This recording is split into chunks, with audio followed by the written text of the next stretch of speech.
তোমার জন্ম তারিখ যদি যে কোনো মাসের ১-১০-১৯-২৮, ৩-১২-২১-৩০, ৫-১৪-২৩, ৭-১৬-২৫ অথবা ৯-১৮-২৭-এর মধ্যে হয়, তোমাদের জন্য রয়েছে বড় একটা গুড নিউজ।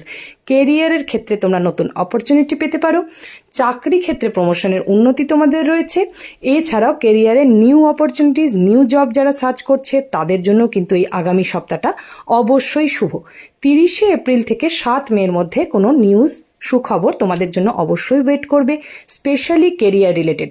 কিন্তু তোমাদেরকে রিলেশনশিপে কিছুটা সতর্ক থাকতে হবে, হেলথ রিলেটেড কিছুটা সতর্ক থাকতে হবে। কিন্তু আবারও বারবার বলা হচ্ছে যে promotion related, new job related তোমরা কিন্তু সুখবর পেতে পারো। এবং এছাড়াও বিদেশ যাত্রার জন্য যারা ওয়েট করছে তাদেরও অ্যাপ্রুভাল হয়ে যাবে। হায়ার এডুকেশনের ক্ষেত্রেও কিন্তু গুড নিউজ আসতে পারে। এই ডেট অফ বার্থটা আগামী সপ্তাহে বিশেষ বিশেষ লাক ক্যারি করবে।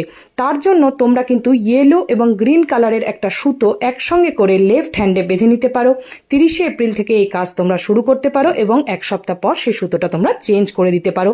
এছাড়াও লাইফে বিশেষ কোনো ম্যানিফেস্টেশন তোমাদের থাকলে, তোমাদের জন্য যেহেতু নাম্বার লাক ফেভার করছে, তোমরা সেই সুতো বাঁধার সময় সেই লাক উইশের কথা তোমরা ভেবে নিতে পারো। আই এম ম্যানিফেস্টিং 369 এটাও তোমরা বারবার চ্যান্ট করতে পারো। অনেক অনেক ধন্যবাদ।